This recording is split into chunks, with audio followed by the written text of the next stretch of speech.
Hello বন্ধু, কেমন আছো সবাই?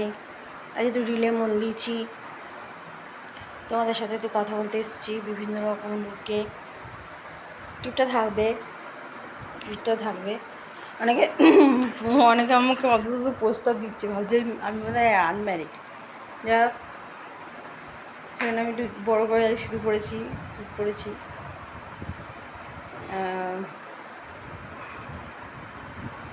আমি তো গরমে বেশি বাড়িতে বেরোই না, ঘরেই থাকি, দরজা জানলা বন্ধ করে বসে থাকি। কালকে সন্ধ্যাবেলা একটু বেরিয়েছিলাম, দই আনলাম, কিছু জুস আনলাম। এত এতই গরম যে এসব না খেলে হবে না। আজকে তো ভাত খাওয়ার ইচ্ছা নেই, দেরিতে ব্রেকফাস্ট করেছি। তা এখন ভাবছি আমি করব, তোমাদের দই এনেছি, ওটা খাবো। দইটা একটু করে ঘোলের মতো করে, মানে লস্যি বানিয়ে খাবো বরফ টরফ দিয়ে, তারপর দেখা যাবে।